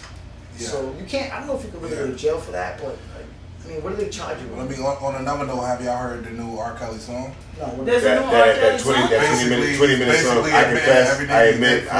No, it's a 20-minute song? Yeah, 20 minutes. It's like trapped in the closet. He admits to everything he ever did, but he don't admit to nothing. Well, he's like, I might have done it. I might have in the closet. If I would have did it, why are you judging me? Is it like what's it called? What's that dude's name? OJ. When he wrote a book called "If I Would Have Did It." No, he didn't write a book. It was an interview. Oh, he did write a book. He did write a book. Yeah, but it never got published. But I know it was an interview that he said that he was on, and then the lady was like, "All right, so let's just say you did kill Nicole. Like, bring us through that. What would have happened?" and he kind of started like going. He started talking about like it was hypothetical, and then he got into like, "Oh, it was a mess." Because the first he was saying everything. If I would have did it, then he started saying. He's like into the details. What I did was like he lost track. I hopped over the fence, and then he said, "Oh well, hypothetically." This is the new song you guys are talking about. No, this is OJ we talking about. OJ wrote a book called. We got switched over. We got switched over. Yeah, the R. Kelly song came out like a couple weeks ago. I'm actually gonna look into. Is it on iTunes or anything? It's called I Admit. It's on iTunes. It's called I Admit. It's everywhere. That's clickbait right there. Why do you think they do that? Do you think it to get ratings, or do you think like he don't need that? Yeah, he really don't. Yes, he do because they took all his music off of the streaming services. Yeah. Well, you know what it is. I didn't even know that. They took his music off of Spotify. They took off iTunes, all that. I didn't even know that. Why would you do that? Yeah. Because they have this movement called Mute R. Kelly, the Mute R. Kelly movement. Wow. So people like they're saying like all the stuff that he done did, all the stuff we know he done did, and his show's still selling now. He's still getting money off of streaming services. So they basically just want to, kind of shut him down. You know what I'm saying? So he would have been a victim or a recipient of that thing if it did get overturned by Spotify. What was called? No, they took him off anyway. What was it called? He kind of was like he kind of like was the person that kind of like started the shit. Tell you the truth. They started taking R. Kelly shit off because of what he did. It had nothing to do with his music or nothing like that. It's because of what he did, and that's where that shit. So that song that came out, we can't find that on iTunes then. No, you go to YouTube. It's everywhere.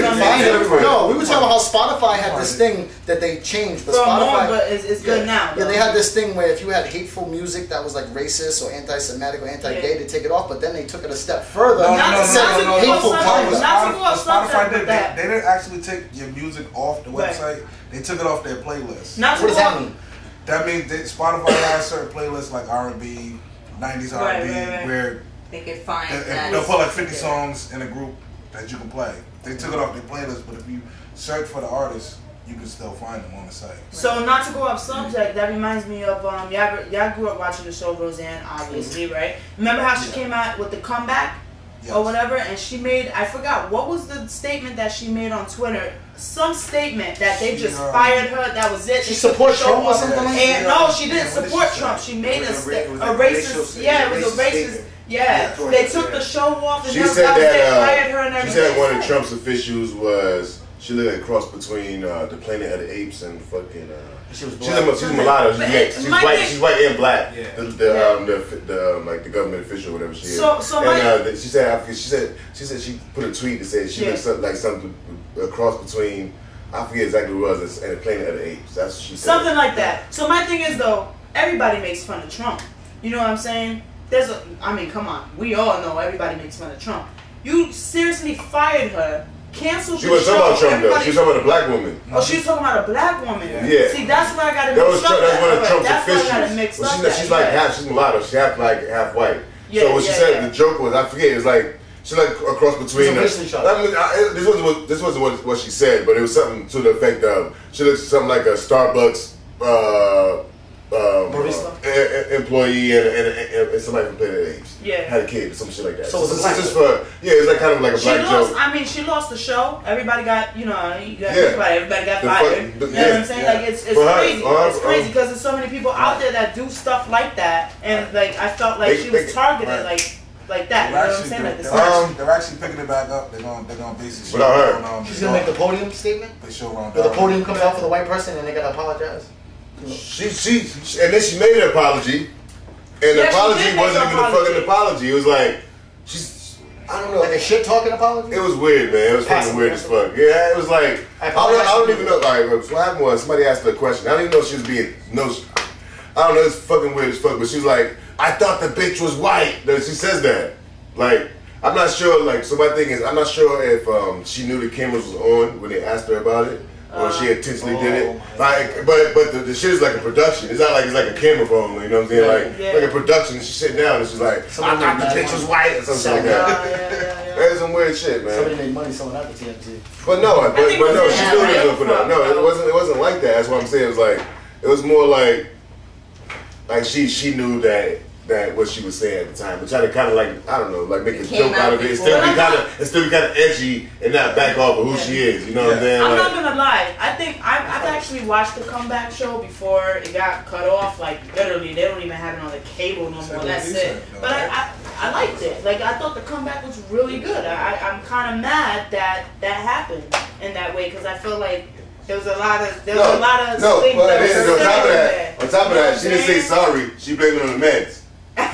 She said she was taking Ambien, right? Insanity then? Are we saying insanity then? She blamed it on Ambien.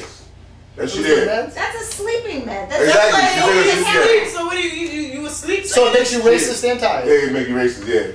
Did that guy did that sports announcer take that pill? The one that said the nappy headed hose? She blamed it on the medicine. Oh, yeah. Did that guy that said nappy headed hose? And what's that guy from Seinfeld?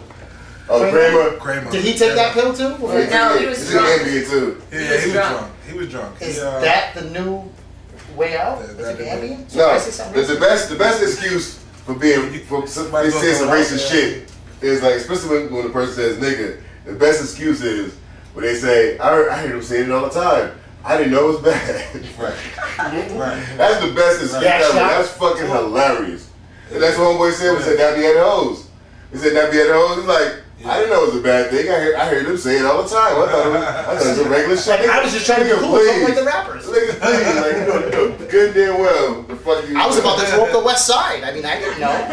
You know? Well, I mean, I'm just a white guy. I thought all the hoes had that. I'm white in America. What the hell do I know? I thought all the hoes had that. I think that it's wrong when people should be held accountable for racist statements, but at the same time, I believe in freedom of speech. You know what? That's a good goddamn argument. That's a good point. That's a good It's a argument. Here's my but when you're in the Wheaties box and you keep running around talking about nigga this and nigga that, all right? But you can go to Wheaties box. You can say whatever you want. No, you can't. No, people put money into you be a wholesome fucking black guy. George, you're a wholesome black guy. We give you $1 million to endorse these products. So you go out there and go, fucking niggas, this and that, and like, freedom of speech. Nope, you freedom of speech when you guys at home. When you work with us, and your whole that's not always image based on being a wholesome motherfucker. If that's in my contract, then yeah. That's not true at home though, because it depends on who If that's in my contract, that's a contract. Oh, it's not in your contract. You not allowed to say you don't see a contract. Your image You know, is in the you don't see a contract. In the contract is a broad statement. You can't misrepresent the company. Yeah, Right. exactly. And that's a broad statement. You know what I'm It is a saying? broad statement, but you're You know, it's not like paid for don't your come to our company. You can say this. You talk about fat people, but you can't talk about Negroes. You can talk about these people, but you can't talk about no. You can't just sit there and break down like all of the what's the word I'm looking for, like the demographic of people that you can insult. Yeah. You can insult these people. We gonna fire you. You know what I'm saying? Like yeah. Exactly. And I get that. My whole thing is that I do believe in what Kash is saying though. What Kash is saying is true, but like doesn't always apply like you say in private, because look, it depends on who's recording. You look at Hulk Hogan, he thought he was talking in his phone private home and he said some racist things. That's true. Yeah. You're right. Hey, guess what? Guess what? That was supposed to be there's a thing called karma, right? And he got sued though. That's just karma. Hey, come on and get your ass. Man, what's the guy? You gotta take all that shit if you want to. Go ahead, A lot of black people supported him and his career and stuff like that. Yeah. The guy from the Clippers, Donald Sterling, he got caught talking. He was saying some shit about he was the owner of the Clippers. He told he was going out with this young black girl. Keep in mind, this guy's like 68. How old's the girl? 20? The girl was like 25. And he was talking to her privately on the phone. She was recording the conversation, and he told she wanted to bring like some of her cousins and some of her family to the game. No. She took a picture of Magic Johnson. She took a picture of Magic Johnson. Yeah, she took a picture. Taking pictures of the sideline with black guys. But there was two incidents. Yeah, he was just bad. Don't strip with those. He never said no. He never said nigga. Like he never said nothing like that. He was like, don't strip with those people to the game. It looks bad on me. Like she was basically telling him like that Magic Johnson. He could say for some reason he hated Magic Johnson. He let Magic Johnson have him. Don't show me what to do. His dick is way too big. He's looking like a mule. Yeah, he hated Magic. Shit, his last name is Johnson. Magic Johnson. That's a great porn star name. I was a porn star, I'll name you Magic Johnson. That's so fucking trash. I ain't never thought about it these ways. How about There's a way you can find out your stripper name. They said, or your porn name. You have to look up this. The first street you ever lived on with the car. Last car. First car you lived on. That would be part Academy. The Academy BW. Hey, yo, listen. I'm gonna tell you a funny ass story about that app. Shit. So we got a friend, right? He's been in jail for sexual assault. I'm not gonna say his name. He's been in jail for sexual assault before, and so he put it. He put it in there. What was his porn name? That shit came up. How he felt the snatch. How we felt. I'm serious. I couldn't make this shit up. That's crazy. No, that would actually end up in a database. It would be like no. Somebody. I call him really Freddy Krueger because programmer. I call like this the the guy. snatch is filled by XXX, and it is. I used to call him Freddy Krueger because he's known for touching girls when they go to sleep. You know what I mean? What? He fall asleep. And he around. You wake up. Under the clothes. You know what I mean? And you're his friend. No, we grew up with him. So he was kind of like forced to be in our friend. You know what I mean? He was forcing his way into a lot of situations. But what's fucked up about it though, like when he did what he did, he climbed in a woman's window. But well, he was 18 and she was 17, I believe. Yes. We've all had friends like that. And what happened was he climbed in her window because she had the house that like her mom was cool with everything. You know what I'm saying? She would let people in the house and they would drink. Oh shit, just drink and shit, boom, and smoke whatever. And her mom would let her do it and shit. You know, so her mom would mess with some of the young dudes too, type shit. You know what I'm saying? So she was messing with my boy's cousin, and I guess he found out that he used to climb through the window and go mess with her when everybody was going and shit. So he did it one night. So he climbed through the window, and she fucking. So they did what they did, whatever. It was like he forcibly raped her. You know what I'm saying? He climbed through the window, and so when he started going around telling everybody what he did, she came back and was like, "Oh, I thought he was his cousin," and she was like, "Boom, man." They look that much alike. Yeah, but it was dark. It was dark. He's really black. But he's like 6'1", he's like fucking my, you know what I'm saying? But like I said, when he started going around telling people what happened, and she found out he told, and then that's when she came back like he did his snap. So he really didn't. I mean, I don't know what happened. I don't know what happened here. Maybe she didn't know it was him. I don't know. So if there was a differential between, I think like most of that point, she hit the guy who she thought it was up that next morning. Like why did you leave so suddenly? In the morning, the guy was like, I wasn't there last night. And she really thought it was him. Yeah, so I'm saying, I don't know what happened. I don't know that part of the story. She ended up realizing it wasn't him. That's scary. And so, and the messed up part about, like I said, he was 18 and she was 17. So he hasn't registered for the rest of his life after that. So now when they send the papers out to the school, they be like, he committed an act against a 17-year-old that he knew at the time. But now he's 39, he's my age, 39, 40, and it looked like it says a 17-year-old, but it doesn't say that he was 18. Right. So you know what I'm saying? So it makes it look a lot worse. It makes it look worse. Yeah, it makes it look That's kind of fucked up. Your whole life is screwed. It's only getting worse. And I heard that you could actually like get caught peeing, and you're considered a sex offender, something like that, right? If you have a cell phone and you're an underage person, and you said you have to register. I know. I'm sorry. I'm cutting you off. This guy has to go in. So check us out next week. We actually ran over in time, so we'll be posting a UZD video on the YouTube and on our website. We're gonna play it, but there's actually someone in here. The reggae show's about to start for the FM, so we gotta go. We ran a little over, but make sure you tune in. We'll put up a post about the video. It'll be up tonight. Thank you for tuning in. Next Thursday, 6:30 to 8.